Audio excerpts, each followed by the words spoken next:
Known for its massive waves that attract surfers from around the world, the area offers breathtaking views of the ocean, lush green landscapes, and hauntings. Today, on Hawaii's Most Haunted, we bring you to Waimea, Oahu. Beyond the cool waters and trade winds of our idealistic paradise is the thin veil that separates our world from the place where the shadows talk back. Welcome to Hawaii's Most Haunted.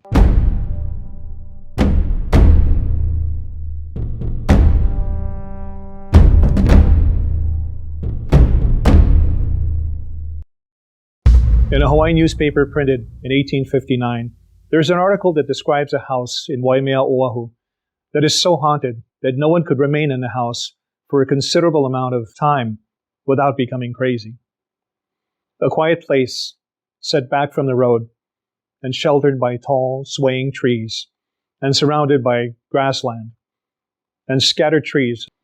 It was reported that the people who formerly lived in the house became insane. And then the people who lived in the house after that also became insane. And a great number of visitors who stayed for any length of time were seized with the same illness. All of them lost their minds, their senses, some for just a brief period, some for a long time, and several, perhaps, for life. So the article says. Inhabitants stated that things would be tossed about the rooms by unseen hands, and in some cases with sufficient violence to cause bruises and other injuries. The house, finally, became the terror of the neighborhood, and no one dared approach it after dark. Two men who ridiculed the idea of the house being haunted decided they would prove the fallacy of the popular belief by spending the night. Before midnight, both men were said to be raving maniacs. One of them ran off into the woods, where he was found naked and almost dead from hunger and exposure a day or two later. For the longest time, the house had not been used, and no one could be persuaded to sleep there. Decades later, a young investigator in search of haunted houses heard about the little cottage in Waimea. He went to the home to find a young couple living there.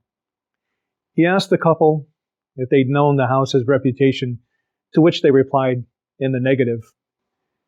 The investigator states that people have said, when passing the house, one would hear a low whistle, followed by silence.